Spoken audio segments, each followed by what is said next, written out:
So this is our topic for the day, India-Bhutan relations. Okay. First of all, you need to locate Bhutan. Where is Bhutan located? Are you thorough with this? All the neighbors of India at least. You have to, okay. No, I just need the direction. Northeastern part of India. Okay. So let us see. This is the northeastern side of Indian subcontinent. Okay. And you can see Bhutan over here. Where is Bhutan? This is Bhutan, right? And as you can see from this map, Bhutan is actually sandwiched between two Asian giants. India and China. Bhutan is actually sandwiched between India and China. It is quite vivid from this map. Bhutan has no other land boundary. Bhutan has no land boundaries with any other nations. Please check by yourself. Is Bhutan sharing any land boundary with any other nations? It is having only boundaries with India and China. No other countries. Bhutan is having boundaries with no other countries. Or in other way, we can say that Bhutan is landlocked. Bhutan is landlocked between India and China. Or Bhutan is sandwiched between two Asian giants, India and China. Okay. And this has to do with its strategic role. Bhutan, why such a small nation? Bhutan is a small nation. Considering the other Asian countries, Bhutan and Nepal are small nations, small countries. But they are strategically very important owing to its location. So we will learn more about this in this chapter. Okay. So while discussing a main topic on India's bilateral relations or India's neighborhood relations, the thing is that you should not feel alienated, at least for the next time when you come across a news pertaining to this country. So when was the last time you heard about Bhutan? After that you haven't heard anything about Bhutan. You are saying so, right? Recently? So after Doklam, what was in news about Bhutan in the recent time? That was in 2014. Okay.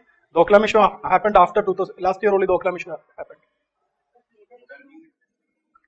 See, we learned that Bhutan has moved from absolute monarchy into parliamentary monarchy. Okay, absolute monarchy to parliamentary monarchy. Parliamentary monarchy means there will be elections, and Bhutan was in news for its third edition of general elections, which was recently held in the month of October. Okay, the third version or third edition of general election was recently concluded in October, and that was when Bhutan was in news, and it has to do with India also. Okay, any political changes in Bhutan has severe consequences or has serious impact on India's attitude or India's approach towards Bhutan. Okay, so by learning or by knowing what happened, you want to? Okay, fine. So our intention or NEO's intention, our class's intention is, whenever you learn about Bhutan or China or Nepal or Maldives, next time you should not feel, the thing should make sense for you. You should not miss any articles which are of due importance. Okay, that is the purpose. So my intention is to acquaint you with certain core aspects of India-Bhutan relations. Okay, because this is a main topic. Actually, it is very easy to remember things pertaining to Bhutan. Bhutan has some unique features. Bhutan have it's a country having some ethical values and all. Okay, so we'll see. Now the location of Bhutan is, it's well conveyed, I believe. Okay, Bhutan is located, or Bhutan is sandwiched between two Asian giants, India and China, and Bhutan has no land boundaries with any other countries. Okay. So moving ahead, some quick facts about Bhutan. Bhutan is located in the eastern Himalayas.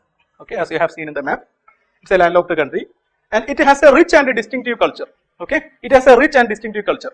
See, you have to conceptually remember 2 or 3 or 4 things against anything when it comes to your mains examination. Okay, so you should be able to quote, you should be able to highlight 3 or 4 or 5 things against anything.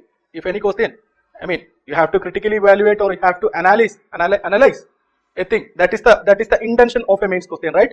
So these are the things which you have to keep in mind.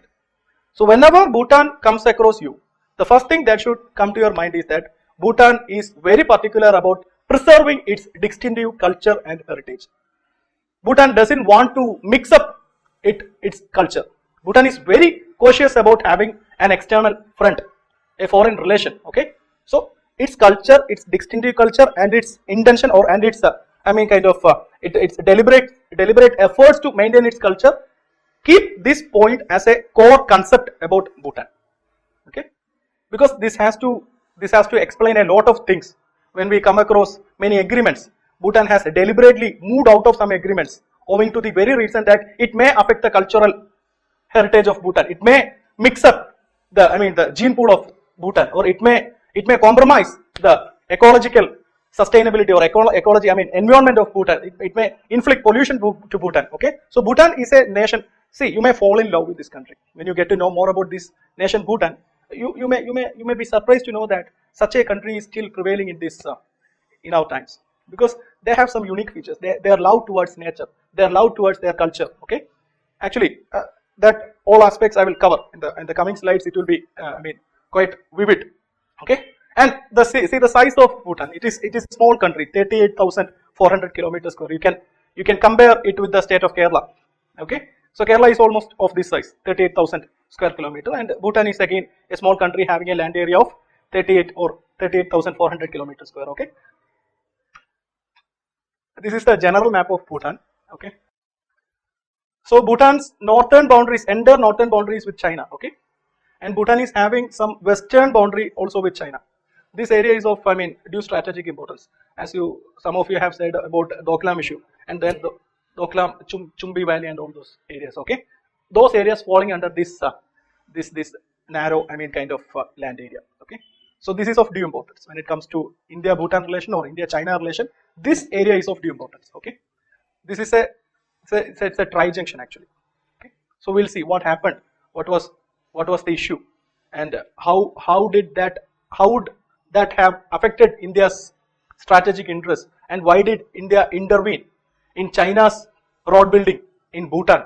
All these things we will discuss. Okay, and India-Bhutan diplomatic relations.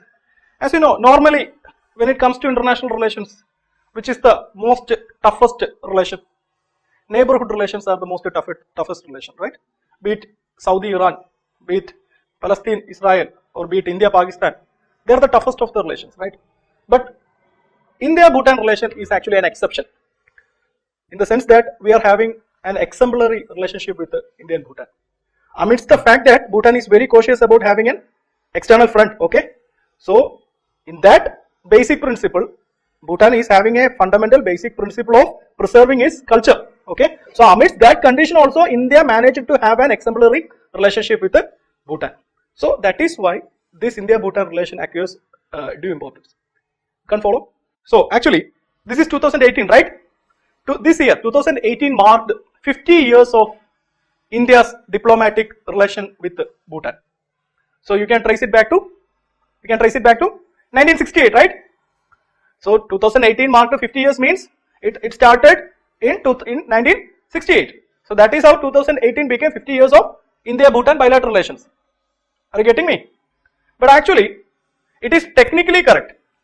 India-Bhutan relations have crossed 50 years is technically correct. It is not factually, it is not correct. Why? We have relationship with Bhutan prior to that particular year, or our relationship with Bhutan is much older actually. Are you getting my point? Technically, our relationship or diplomatic relations started in the year 1968, but that is only technical. Our actual relations began much before that. What is the proof? What is the proof? Do you have any proof for that? Yes. Actually, the cornerstone or the basic framework of India-Bhutan relationship is a friendship treaty signed between these two countries. India-Bhutan friendship treaty. Actually, that was signed in the year 1949, much before 1968, right?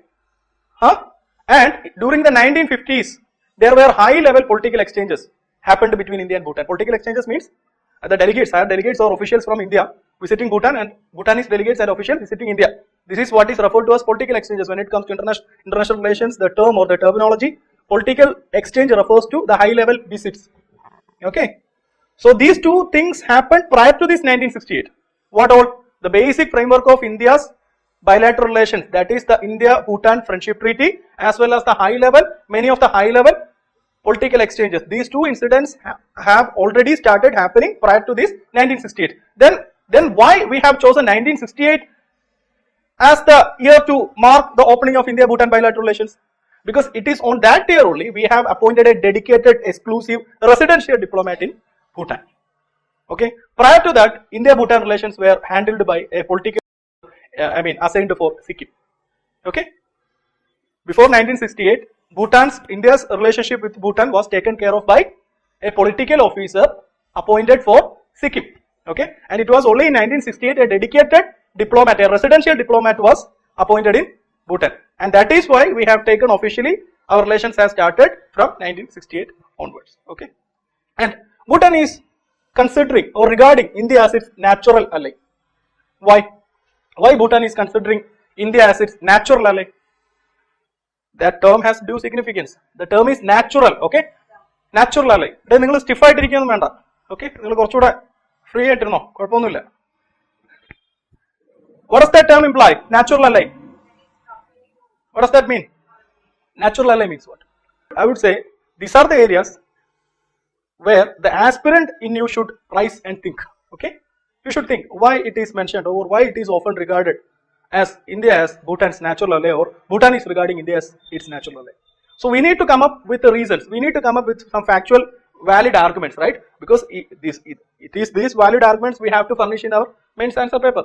Okay, so you may have many ideas in your mind, but you have to zero down to certain valid points. Okay, so you are thinking that they have inherited these democratic values from India, and that is India has influenced Bhutan to move on with the democracy. So how does that substantiate the argument of being a natural ally?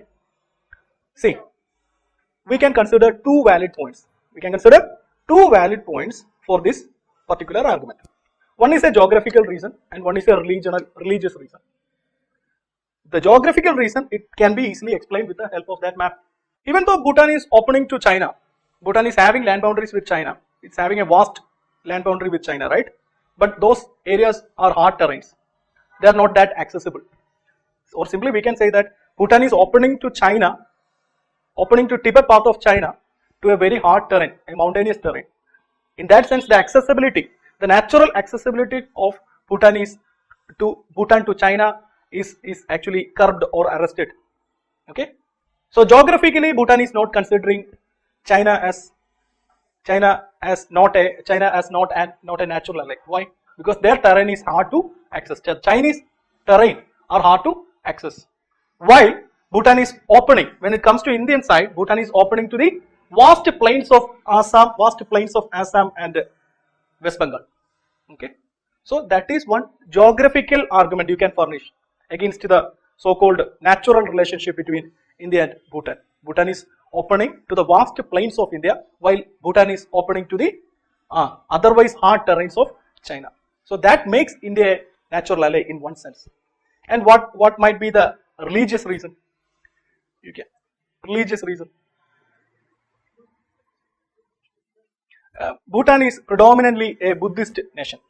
Okay, the religion is Buddhism in Bhutan, and they consider India as a holy land. Why? Because Buddha born in India. Okay, so these are the two reasons you can suggest against this particular argument of Bhutan considering India as its natural ally. One being a geographical reason and the other being a religious reason. Okay, are you getting me? So moving ahead, so as I have told you, India officially started its bilateral diplomatic relations in 1968, but our relationship was much older, and the proof I have given is that we have had a friendship treaty signed in 1949, and also some high-level political exchanges happened during the 1950s. Okay, so let us know more about. Let us have a brief idea of Bhutan's historical relation with India. India is not something which fall from heaven during 1940s or 1947, right? Before independent India, there was British India. We'll check whether this Bhutan or whether British Empire or the British India had some relationship with the Bhutan. Okay, that marks the brief history of Bhutan. Bhutan, see, this is one of the core points which you have to keep in mind. Okay, like Nepal, Bhutan was again not colonized by Britain. Okay, so Bhutan and Nepal were among the few countries that haven't been colonized by the British Empire or any of the European powers. So we need to give some valid points to support that. I mean, we need to give reasons why Bhutan was not colonized, or Britain didn't show any interest. Britain showed no interest in colonizing this Bhutan. Can you suggest? Can you suggest? Can you suggest some reasons why Britain didn't colonize Bhutan? Okay. Actually, Britain was in full form colonizing all the South Asian and Southeast Asian countries. Can you imagine Britain spared Bhutan and Nepal? And if so, not if so, actually they spared Nepal and Bhutan. And what would be the reason why they spared Nepal and Bhutan? Okay. Now we are confining only to Bhutan. What, according to you, would be the reason why Britain didn't show any interest to colonize Bhutan? And Bhutan, you are thinking that Bhutan is completely devoid of all these raw materials and resources? No, I'm just asking. Okay, you can just make the class alive. Okay. No, actually, if you are considering from the Indian side, Bhutan is accessible to an extent. You may continue, please. No, you were about to say that the resource richness of Bhutan was not that appealing. That is, I think you have actually answered this out of your intuition, right? Okay, fine. Any other arguments? Okay. What they really needed were insufficient quantity in India. Okay. Do you know an area called Panipat? There was a question in history actually. Most of the empire shaking battles were fought in Panipat. And I mean, if Panipat is lost, Delhi is gone. In that sense, Panipat served a buffer, a desirable buffer for those who are ruling in Delhi, right? If some invasion or aggression happen, should come, they should fight in the plains of Panipat. For that time, Delhi will be safe, right? So some terrains serve the purpose of a buffer against invasions, aggressions, right? And that is again one of the valid reasons why Britain spared Bhutan. See, Britain considered Bhutan as a desirable buffer. Okay, you can consider Bhutan. Why Bhutan was not colonized? Britain considered this Bhutan as a desirable buffer. So as long as Bhutan served the purpose of a desirable buffer, and Bhutan gave up its influence in the Assam region, Bhutan can influence the Assamese people, right? So as long as they don't do that, they didn't do that, or they gave up that influence, and they served the purpose of a desirable buffer, Britain was in no mood to conquer or no mood to colonize this Bhutan. Okay, and what happened was Britain entered into a treaty with this Bhutan, and that treaty was known as 1919 Bhutanese Treaty with Britain. Okay, this is again important in our context also, because I have mentioned a 1949 treaty, right? So much of its provisions, much of the provisions in the 1949 treaty between India and Bhutan were actually inherited from this 1919 treaty between Britain and Bhutan, and its provision is of due importance. Okay, know the provision. So by now you are quite acquainted with the fact that Britain was in no mood to colonize Bhutan. Okay, but they need something in return.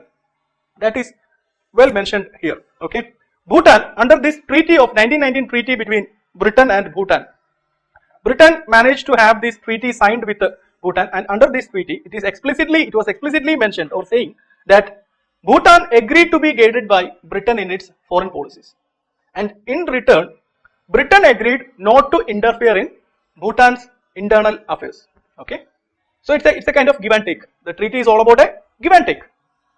What was mentioned in the treaty?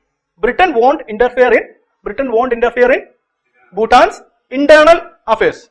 In return, all the Bhutan's foreign relations must be guided by Britain. Then only Bhutan will serve as a buffer. Okay, if Bhutan let some others to some others to use their territory, then Britain's interest is actually compromised, right?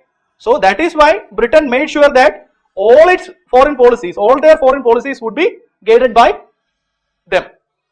Okay, so this was the treaty. This was the 1919 treaty between Bhutan and the British Empire. Okay, so this legacy actually continued. This legacy actually continued when India became independent. When India became independent, this treaty would have become obsolete, right?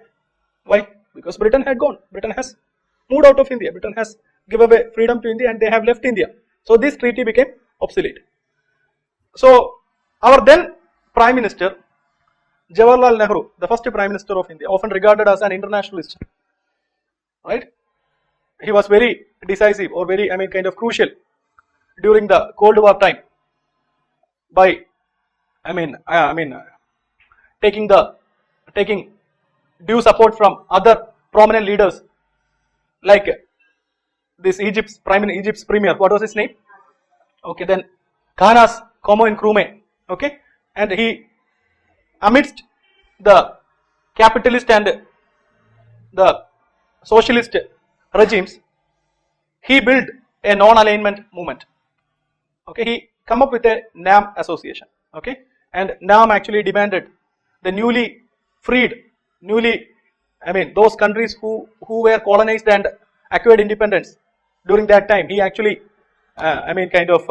warned those countries not to fall either in the hands of capitalist regime or in the hands of socialist regime. Okay, so he was actually, more of an internationalist. Okay, and Nehru took the crucial and initial steps to revamp the obsolete 1919 treaty, because 1919 treaty become, as we have already discussed, it has become obsolete. And Nehru rightly identified the strategic importance of Bhutan also. So he wanted Bhutan to remain a favorable ally of India. So he took the measures to have a revamped treaty with India.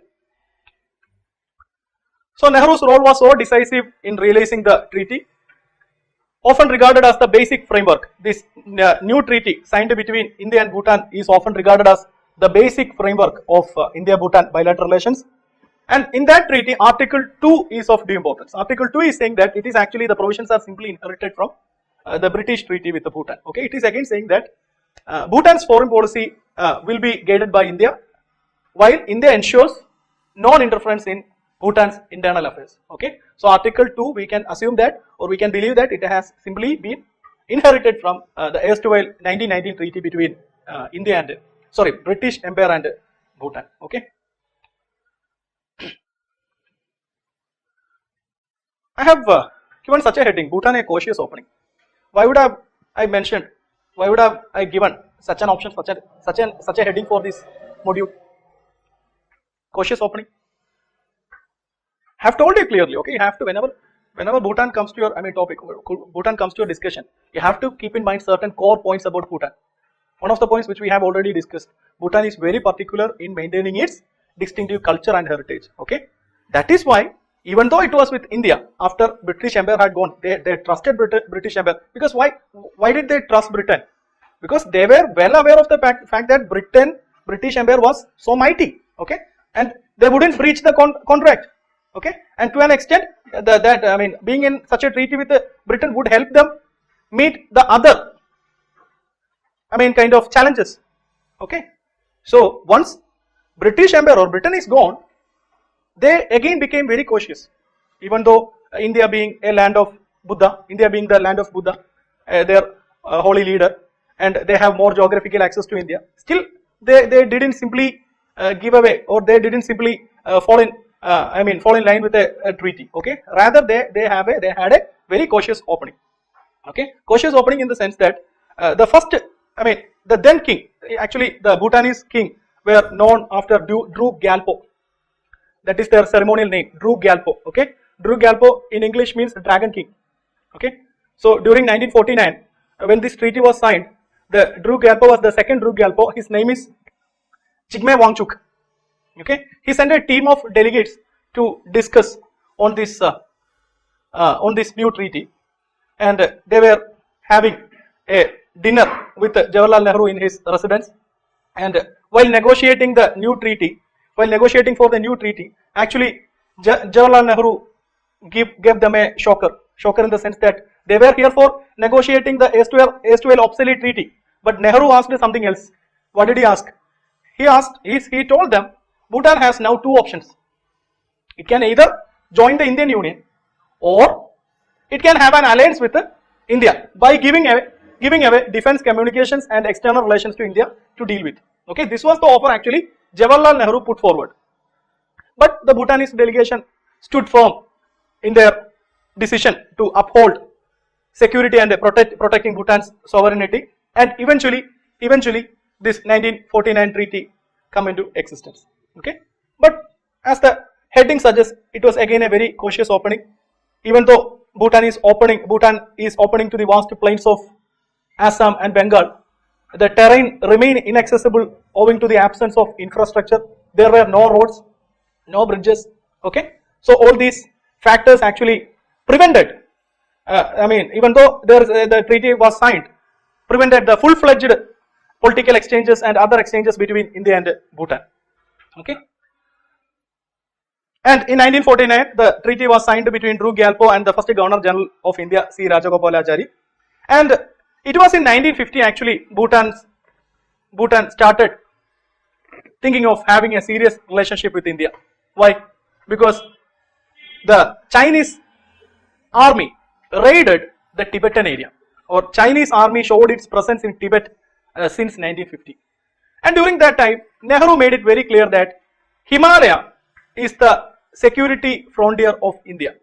Being said so, Nehru or India will take care of Bhutan's sovereignty also, because Bhutan is again a Himalayan kingdom.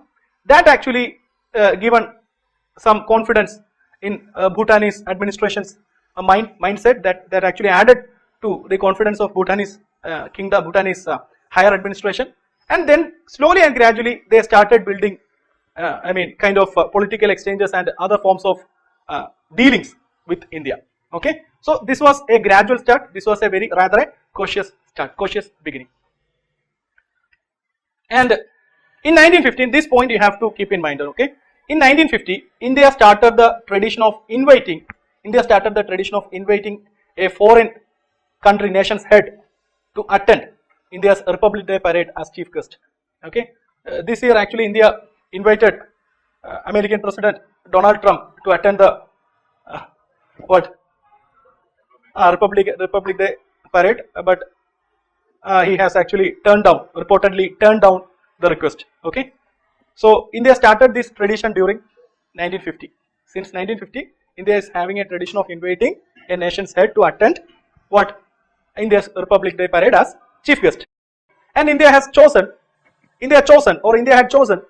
the third Drew Gyalpo, Jigme Dorji Wangchuk, who was in his 20s in 1954, to attend the then Republic Day parade as chief guest. Okay, so it was actually, as far as the diplomacy is concerned, it was actually a very crucial step taken from India's side. India rightly invited the third Drew Gyalpo of Bhutan. His name is Jigme Dorje Wangchuk. You need not by heart all these names, rather just understand all these things happened during the time period. Okay. And this was actually we are actually discussing the various political exchanges. Okay, political exchanges happened between India and Bhutan, and this was the very first political exchange or high level meeting happened from the side of Bhutan to India. How? India invited the Bhutanese king to visit India as chief guest for the 1954 Republic Day parade, and then it became again reinforced in 1958 when Nehru and his daughter Indira Gandhi decided to visit Bhutan. Okay. Actually, as I have told you, even though we have a treaty or we have a pact or we have an agreement with Bhutan, but still the terrain remains almost inaccessible owing to lack of infrastructure. These two high delegates or these two high VIPs from India actually traveled to Bhutan in horseback and this yak and all those things. Okay, because they don't have it took almost 7 to 8 days for them to reach Bhutan, Indira Gandhi and Nehru. Okay. And that actually reinforced or that actually cemented the relationship between India and Bhutan. Okay, because Bhutan, again and again I am quoting this fundamental principle of preserving its distinctive culture. Okay, they have to, they need that kind of guarantee from their counterpart that they won't interfere in their internal affairs, and all these political exchanges eventually helped or made them believe that India can be considered as a natural ally. Okay, so these high level visits, please keep in mind, in 1954 it was the king, and in return from India side, Nehru and Indira Gandhi went to Bhutan in 1958. This actually helped the relation to improve. And this was from the memoir of Indira Gandhi. My father said at the public meeting that he was leaving a part of his heart at Paro. That is true for me also. We both love the mountains, their magnificent scenery, and the sense of peace they give. Okay. So this was a note by Indira Gandhi on the visit she made to Bhutan. And coming to the political exchanges of our times, as you have said, Narendra Modi visited Bhutan. It was in 2014. So when did this NDA government came to power? In 2014 only. Okay, that means as soon as he assumed office, reinforcing India's neighborhood first policy, Narendra Modi decided to select or choose Bhutan as his first overseas destination. Okay, and you need to know what were the various adventures by Modi when he was in Bhutan. Okay, he inaugurated the Supreme Court building, which was more or less aided by the Indian government, and he laid foundation stone for a 600-watt power project in Bhutan, and he doubled a Nehru. There was a scholarship for the meritorious students in Bhutan. It was named after Nehru Wangchuk scholarship. He actually doubled the amount to 2 crores per year, and he coined a phrase B2B. Okay, actually Pradhan Mantri or Prime Minister Narendra Modi was very good in coining phrases. Actually during the his last visit to Israel, you might have come across this phrase of I2T2. Okay, this is B2B. B2B stands for Bhutan for Bharat and Bharat for Bhutan. India has one more name, Bharat. Okay, it is constitutionally valid. It is mentioned in the Constitution of India. India can be known after Bharat also. It is approved. Okay.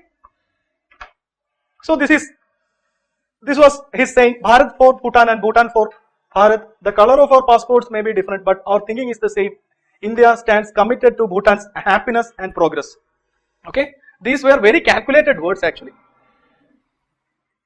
Calculated words in the sense that, why did he mention a term happiness? Yeah. See, so when it comes to diplomacy, no stones remain unturned. Okay, and he correctly or deliberately used the word happiness, because Bhutan, as you may come across, as you understand later or soon, that Bhutan is not measuring its progress in terms of GDP. Okay, as many countries do, Bhutan has actually done away with measuring its progress in terms of GDP. Rather, Bhutan is measuring its progress in terms of gross domestic happiness. Gross happiness. Okay, that is why Pradhan Mantri or Prime Minister Modi has rightly included the term happiness in this quote. Okay. See, this is the major or main aspect as far as India-Bhutan bilateral relations are concerned. So, when it comes to any bilateral relations or neighborhood relations, we have to consider this aspect, economic cooperation. Okay, because that would be that would remain the core feature or core aspect of any relations. Okay, how do they trade? How feasible or how conducive the markets are? Are we honoring the market mechanism of demand and supply, or are we simply buying the loyalty of a nation by giving away aid and negotiating their future potential projects? Okay. Have you noticed my last statement? My statement was, India as a country, India as a nation, India as an Asian giant, while dealing with its neighbors, are we simply buying the loyalty by awarding or giving away grants and negotiating some potential high yielding projects, or should we allow the market mechanisms? Should we allow the market mechanism of demand and supply to take the prime stand to decide the future of those relations? Okay. the latter should be actually followed. The latter should be followed means that we should allow the market mechanism. Simply buying the loyalty or simply incorporating or inheriting the colonial legacy of tenantship, feudal owner and tenantship was not good. We'll see whether India is following such a feudal mentality towards Bhutan or not. Or Bhutan is now thinking of joining, whether Bhutan is now actually thinking of joining the anti-India ranks just because of India's attitude towards, India's colonial attitude towards Bhutan. Okay, these are the areas which we need to conceptually analyze as far as our mains examination are concerned. Okay, and actually I have included a question in that context and you have to submit your answer. Okay, and economic cooperation, when it comes to economic cooperation, Bhutan is again following India's erstwhile planning concept of 5-year plans. Now India has done away with, or India has moved out of 5-year plan and we have incorporated a think tank in the name of Niti Aayog. Okay, we are no more having any planning commission and you are actually relieved from studying the, when it comes to public finance, you are no more required to study what are the planned expenditures or unplanned expenditures. Okay, all you need to study the 4 budget components: revenue receipts, the receipt side and the expenditure side only. Okay, capital receipts, revenue receipts, capital expenditure and revenue expenditure. Okay, no need to study whether this particular receipt is a planned, whether this expenditure is planned or not, because we are no more following any planned kind of economy. We have moved out of that planning regime. Okay, but Bhutan is still following that 5-year plans, and to your interest, please understand that ever since they started their 5-year plans, 5-year planning, okay, it was actually in 1961, India has completely sponsored the first two editions of 5-year plans. Starting from 1961, the first 2 5-year plans were completely sponsored by India. Okay, and against each 5-year plan, even though they are not fully sponsored, a considerable amount is still being spent on Bhutan's 5-year plan.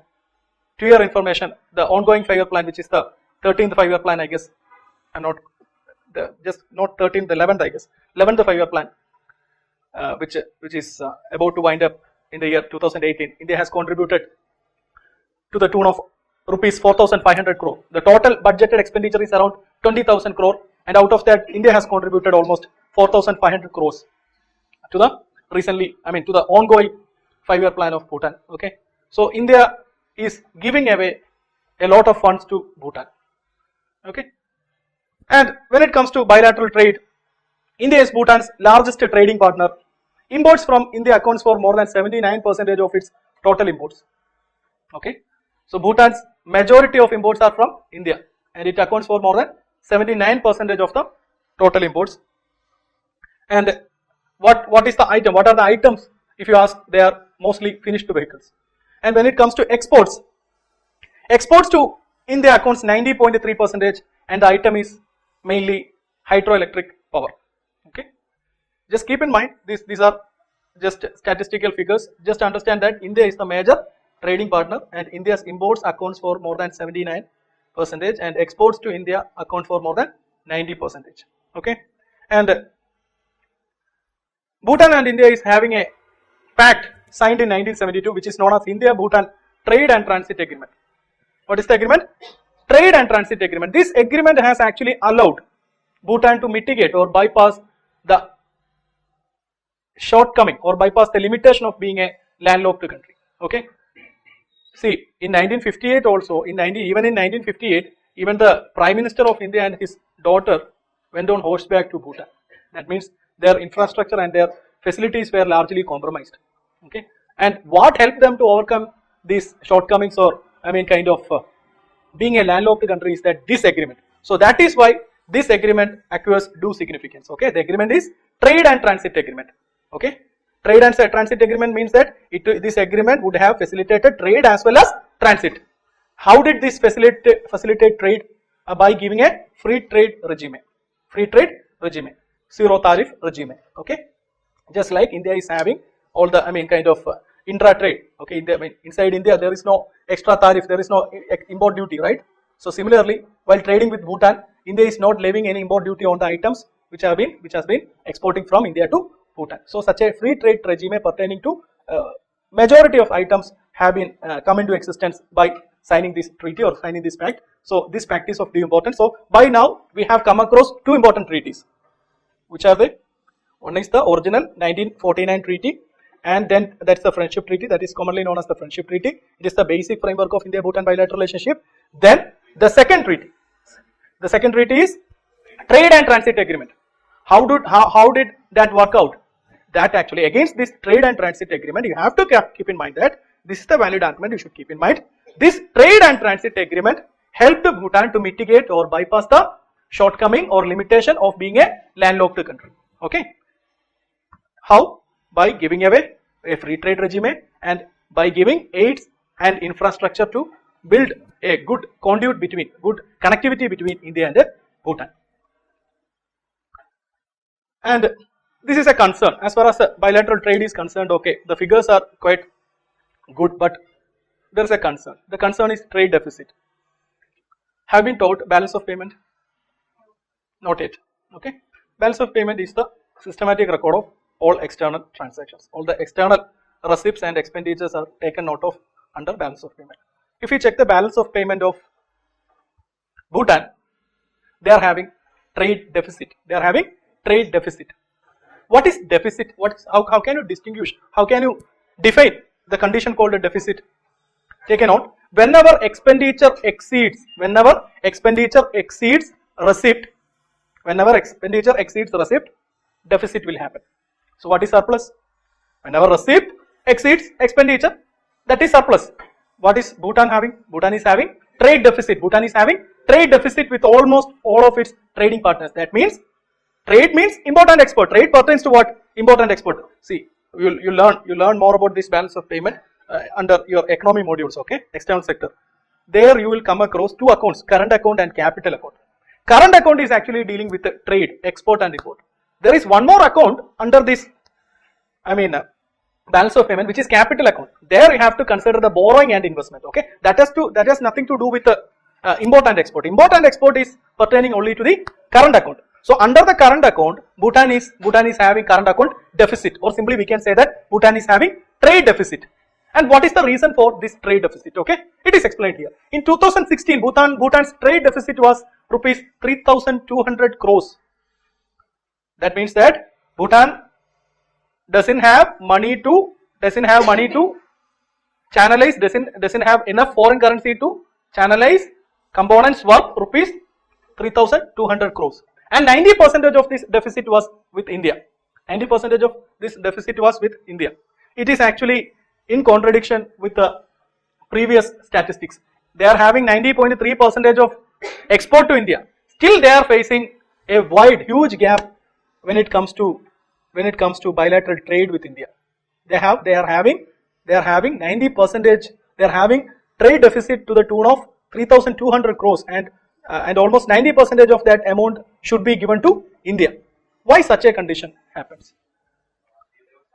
Because they are importing commodities worth more money, more value than they are actually exporting. Okay, even though they are exporting some items, but they cannot support the imports with that export value. Okay, that is why they are having this much trade deficit, and 90% of the trade deficit is with India. Any Indian assistance for Bhutan's 5-year plans is virtually wiped out in a year or a year and a half worth of trade deficit. We got this statement. India is every year, or against each 5-year plan, India is actually supporting Bhutan with a considerable amount, but it is getting wiped off in a year. Actually, India is giving this amount for the next 5 years, but this particular amount is getting wiped off in a year or year and a half. See, because that much is the trade deficit between India and Bhutan.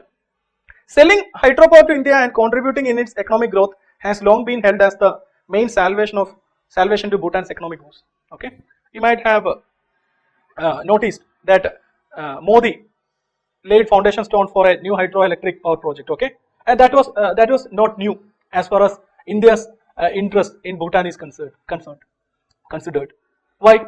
Because prior to Modi government, especially the UPA 1 and UPA 2 government, they too have considerably invested in Bhutan's hydropower sector. Okay, because Bhutan is a country having huge water potential, and this water potential refers to what? This water potential can be made use of in the form of generating hydroelectric power, right? And India has rightly identified this prospect in Bhutan, and India has invested significantly in Bhutan. Okay, so the next thing, despite economic cooperation, the next thing, it is actually falling under economic cooperation only. It's an economic diplomacy. Why we call it as an economic diplomacy, we will see. Okay, so the next topic which we should understand is about, or we should get to know more about this hydroelectric cooperation between India and Bhutan. Here also you need to understand another agreement on cooperation in the field of hydropower concluded in 2006. Okay, so there was an agreement between India and Bhutan which was concluded in the year 2006. As per that agreement, India has given certain promise to Bhutan to help or to assist Bhutan in building its hydroelectric power capacity or augmenting its hydroelectric power capacity. Okay, actually there was an addition to this agreement as per a extra clause, there was an addition to this agreement, and as per that the target has been revised, and the new target was India would assist Bhutan in building or augmenting hydroelectric power to the tune of 10,000 megawatts by 2020. Okay, actually Bhutan, why India is assisting Bhutan in building its hydroelectric power sector? Why wouldn't India invest the same money in India? Why would India invest such big amounts? See, 10,000 megawatts is it's an enormous figure.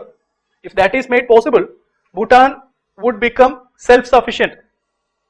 Bhutan would become self-sufficient in the sense that you can even compare Bhutan to those oil-selling countries in the Gulf areas. Bhutan may become prosperous enough and should fall in very much in line with the UAE or Saudi Arabia if this 10,000 megawatts target is materialized. Okay, and India has given such a promise. So normally, as aspirants, you may think, why would India not investing that much amount in India? India is again having some water potential, right? But why India is so curious about augmenting Bhutan's hydroelectric power sector? Here you can quote this as an example of a win-win diplomacy. What? It's an apt example of economic diplomacy, win-win diplomacy. It's a win-win condition for both the countries. For Bhutan, it is getting the sufficient aids, kind of investment, which otherwise cannot afford by itself from India. Okay, Bhutan cannot by itself invest or set up a hydroelectric power plant to the magnitude of this much power generating capacity. Okay, so as far as that aspect is concerned, Bhutan is a winner. How? It is getting aid and loan from India to build hydroelectric power plants in their country. So Bhutan is a winner. So how come India become a winner in this condition? Yes, India is actually buying. See, you have seen that the major export component of Bhutanese hydropower. Who is purchasing this? India is the main purchaser, and almost 90% is being purchased by India only. Okay, and while purchasing this hydropower from Bhutan, India is getting this hydropower at a universally cheaper rate. Cheaper rate in the sense that India is getting this power at a rate of 2 per unit, almost 2 rupees per unit. As somebody may have argued, why wouldn't India invest all this money in India's hydroelectric sector? Okay, even if, okay, just imagine India have invested all this amount in India and set up some power plants. Again, it would have cost India rupees 7 to 8 to generate power. Okay, in that context, this is a winning situation, or this is a win-win situation for India also, because India cannot generate power with this investment in India at this cheaper rate. So this can be quoted as a supreme or prime example of win-win diplomacy in economic diplomacy. Okay, so under economic relations we have studied, see, against any bilateral relations, economic relations constitute a major component. Okay, so what all things we have studied? We have studied 2 agreements. Which are they? A trade and a transit agreement. What was the relevance of that agreement? That helped Bhutan to overcome or mitigate the limitation of being a landlocked country. And then we have learned an agreement on power generation, hydropower cooperation. Okay, and know the statistical details of trade deficit between India and Bhutan.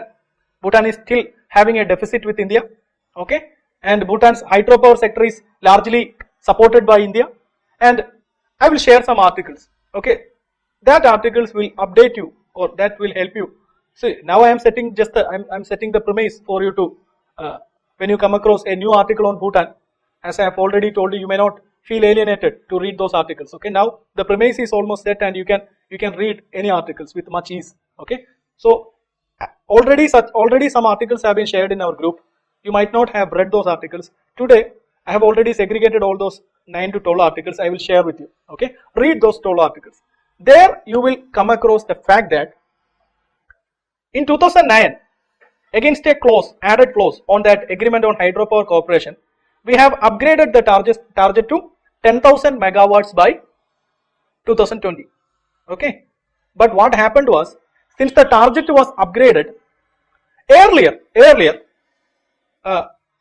of the major hydropower projects were materialized, and the main one was named after Thala, okay. It was the biggest, its power generation capacity was almost 1020 megawatts, and now Bhutan has a total power generating capacity of almost 1600 megawatts, and this where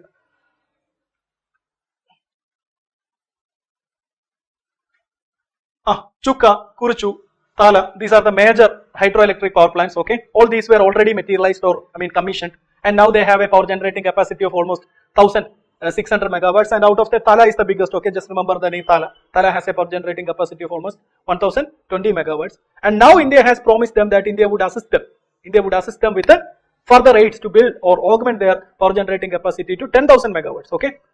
So earlier what happened was, while materializing or while implementing all these already implemented, already commissioned the projects, India assisted Bhutan with a 60-40 ratio. 60-40 ratio in the sense that 60% grant and 40% loan. 60% grant and 40% loan. And what is the difference between grant and loan? Grant means that it has been, it's a revenue expenditure. Grant is a revenue expenditure. Revenue expenditure in the sense that if you are giving grant to somebody, you are not expected him to return that amount, right? But that is not the case with the loan. Loan means that ultimately the principal shall be paid back, and during the tenure you have to service the principal. Servicing the principal is a banking term. Servicing means what? Servicing means paying the interest, okay? Whenever you come across the term servicing means nothing but paying interest against a capital which have been owed by the debtor, okay?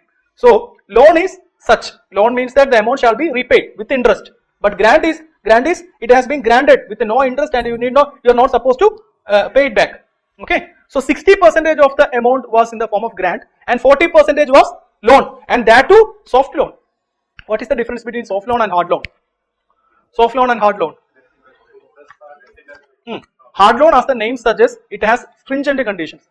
The tenure for repayment would be short. The interest rate would be much higher. Such loans are called hard loans, okay. Almost all the commercial loans are hard loans. When it comes to World Bank, you will study that IFC, there's a wing of World Bank which is supporting the commercial enterprises, okay. They are giving away hard loans to these entities, these corporates and all entrepreneurs. And when it comes to bilateral or multilateral assistance, they are giving actually soft loans, okay. Soft loans means that, as the name suggests, soft loans are soft. That means they don't have stringent conditions. Their repayment tenure would be 30 years or 50 years or 100 years, and the interest rate would be much lower, okay. Soft loans. So India was actually Bhutan with soft loans, 40% soft loans and 60% not hard loans, 60% grant, okay. So once India augmented or once India upgraded its new target to 10,000 megawatts, India actually sought stakeholding.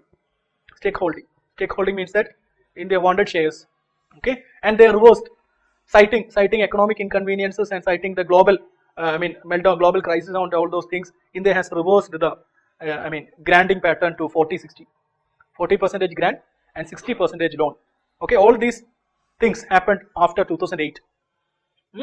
2008, what happened was India's attitude towards Bhutan has changed when it comes to hydropower cooperation, citing economic inconveniences, okay, citing global instabilities. So India has moved away, or India has slightly shifted away from its plan, and adding on to this, when the new NDA government came into power, Modi government announced that we don't have sufficient money to support your 10,000 megawatt dream. So rather we have some other plans to augment your energy production and assist in easing your trade deficit. Okay, and in that context only he laid foundation stone for that 600 megawatt power plant during his visit. Okay, so keep in mind all these aspects are actually mentioned in the articles. Just know that India is having a hydropower cooperation with Bhutan, and India has been giving aids and kind of loans to Bhutan, and India has given a target, India has given a kind of promise, and now India is facing some difficulties or inconvenience to fulfill that promise. Okay, so you have to read the article, and because these are all dynamic things, these are all very kind of developments. We cannot assure you that, we can only teach the basic premise of statics, and it's your duty to nourish upon the basic platform. Okay, and newspaper and articles are the best aid for you to enrich your knowledge. Okay.